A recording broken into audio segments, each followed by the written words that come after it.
5 years ago, the world went mad. And you paid the price for sanity. You lost jobs for refusing to bow. You lost friends for speaking truth. You lost family for standing firm. Some of you lost your freedom, thrown in jail for the crime of breathing free air. Some of you nearly lost your lives to protocols that cared more about compliance than healing.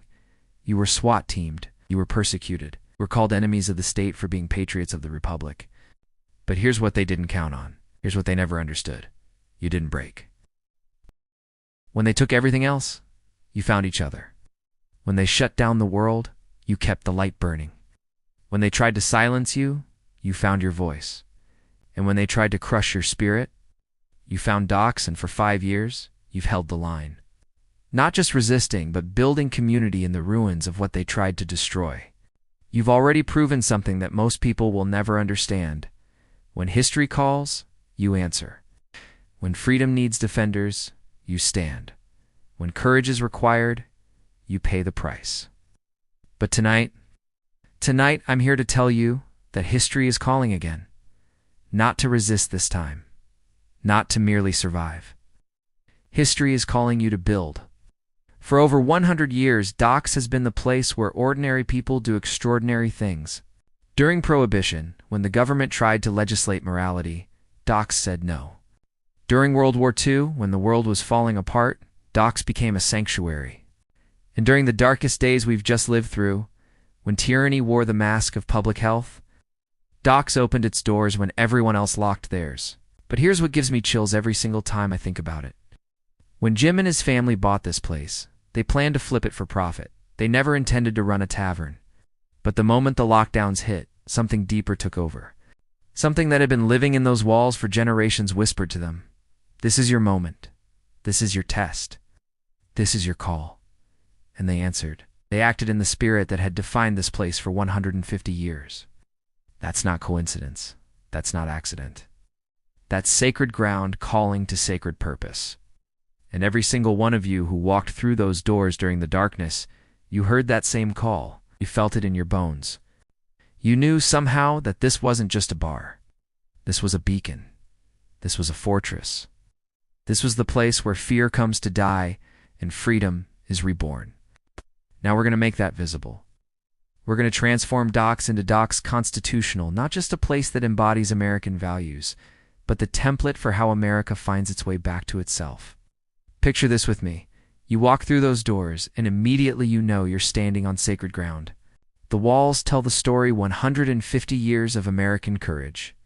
From the first settlers who carved civilization from wilderness, through the bootleggers who defied Prohibition, through the World War II heroes who saved the world, to the COVID resistors who saved freedom itself, it's not just history on the walls, it's living history. The Constitution isn't just framed, it's explained. The Bill of Rights isn't just displayed, it's discussed. The Founding Fathers are present in every conversation about liberty, get individual sovereignty, and what it really means to be free. This becomes the place where children learn that freedom is not free, and where adults remember that it's worth any price. This becomes the place where families gather, not just for dinner, but for the kind of conversations that built a nation. This becomes the place where strangers become neighbors. Neighbors become the kind of community that can weather any storm. When someone walks into Docks Constitutional for the first time, they'll feel something they've never felt before. They'll feel the weight of history. They'll feel the presence of everyone who ever stood for something greater than themselves. They'll feel courage. They'll feel strength. They'll feel honor. They'll feel what you've always known, that this is the place where the American spirit lives. But here's the most important part. This isn't just about docks.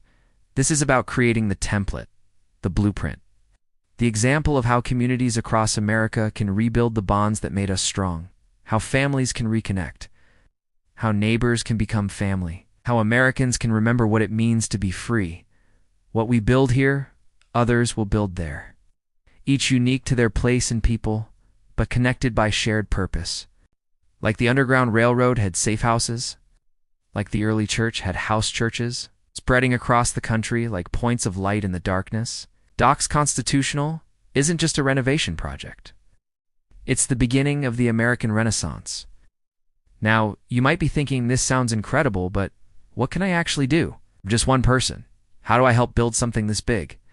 Let me tell you something. Every great movement in history was built by ordinary people doing small things with extraordinary love.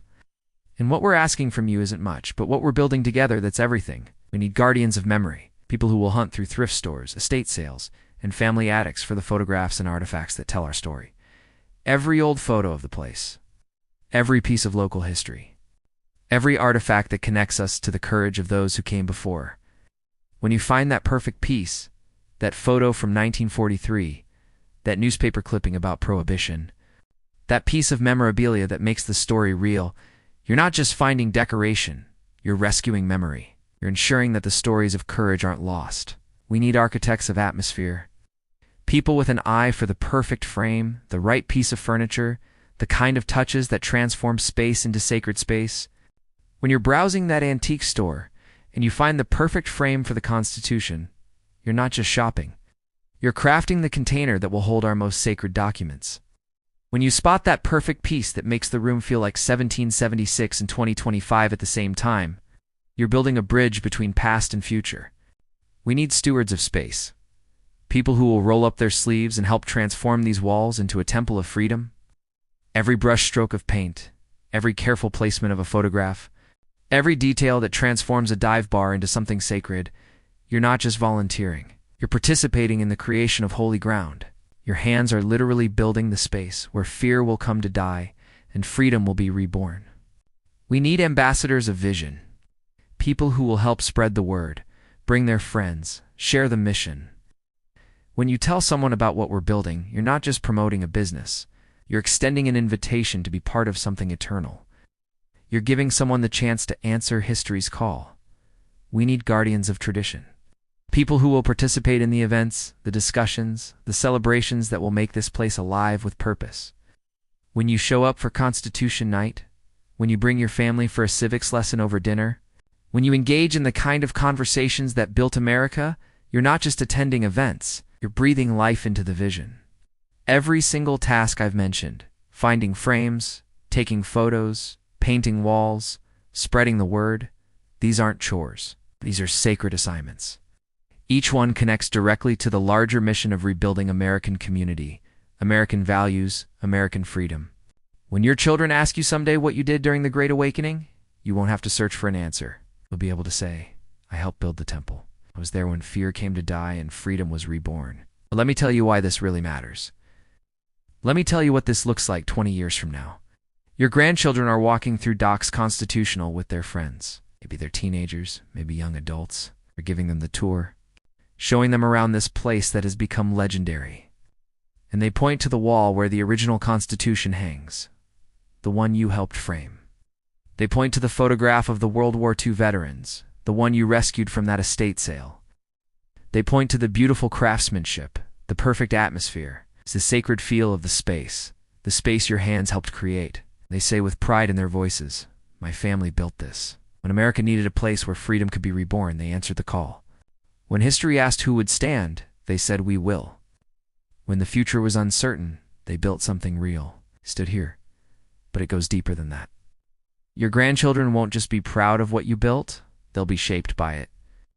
They'll have grown up in a world where places like this exist, where community is real, where history is honored, where freedom is understood, discussed, and defended.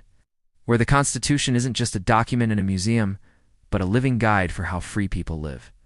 The kind of community where neighbors know each other's names, where families gather for something more than entertainment, where children learn courage not from movies, but from the stories of real people who stood for real things. And when their generation faces their test, as every generation does, they won't have to wonder what courage looks like. They'll have seen it. They won't have to wonder if one person can make a difference. They'll have proof. They won't have to wonder if it's worth standing for something. They'll have been raised in the legacy of people who did. 20 years from now, there will be dozens of places like this, hundreds. Communities across America that looked at what we built here and said, we can do that too. We can create sacred space. We can rebuild the bonds. We can be the template for renewal in our place, in our way. It all starts here. With us, with you. With the decision you make right now about whether you're going to be part of building the future or just watching it happen. I know you. I've watched you for 5 years. I've seen what you're made of. You've already proven you'll sacrifice for freedom. You've already proven you'll stand when others fall. We'll choose courage over comfort, truth over convenience, community over isolation. What I'm asking you tonight isn't harder than what you've already done. It's just different. Instead of resisting, we're building. Instead of surviving, we're thriving. Instead of defending, we're creating. The paintbrushes are waiting. The picture frames are out there waiting to be found. Photographs are sitting in estate sales, waiting to be rescued. The vision is ready to become reality. All it needs is you. Your hands, your heart, your presence. Your commitment to being part of something that will outlast us all. This isn't just about saving a local business. This is about creating a template for saving America itself. This is about proving that ordinary people can still do extraordinary things. This is about showing the world that reports of freedom's death have been greatly exaggerated. This is about building the place where fear comes to die and freedom is reborn. The question isn't whether we can do this. The question is whether you will. What's your answer? Will you help build Doc's Constitutional and be a part of the American Renaissance? Will you help preserve sacred ground? Let's build something eternal.